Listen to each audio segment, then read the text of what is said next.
जी की। एक दिन किसी कारणवश उन्हें दूसरे गांव जाना पड़ा। सेवा और जिम्मेदारी कन्हैया की आ गई कर्माबाई पर। किस पे आ गई?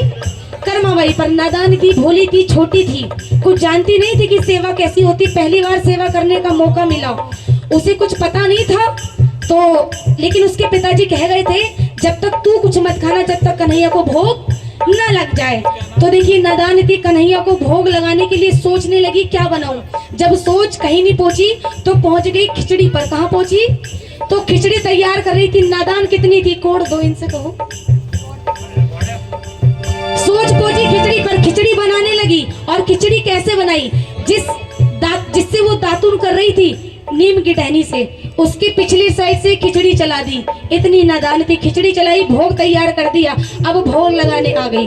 जैसे ही भोग लगाने आई कहने लगी ठाकुर जी मैं कुछ जानती तो नहीं हूँ, आओ और अपना भोग स्वीकार करो। जैसे भोग लेकर बैठ गई, घंटा हो गया, 2 घंटा हो गया, 3 घंटे हो गए, 4 घंटे हो गए, लेकिन ठाकुर जी नहीं आए। ठाकुर जी, अब सोचने लगी अभी तक ठाकुर जी नहीं आए, शायद। अब सोच कहाँ तक पहुंची, कहने लगी मैंने पर्दा नहीं किया इसलिए ठाकुर जी नहीं आए। पर्दा करूंगी तो ठाकुर जी जरूर आएंगे। पर्दा किस चीज का कर रही जरा सुनना।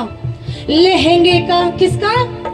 लहंगे का पर्दा कर बोली जीवो शाम बिहारी। लहंगे का पर्दा कर बोली जीवो शाम बिहारी। लहंगे का पर्दा कर बोली जीवो शाम बिहारी।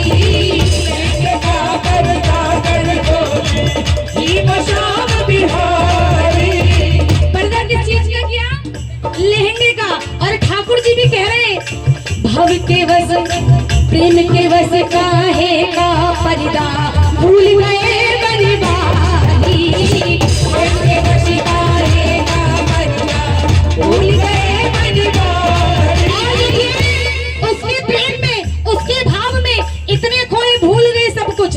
तो देखिए कन्हैया प्रकट हो गए और होता क्या है, झटपट दोनों हाथ खींच लो, झटपट दोनों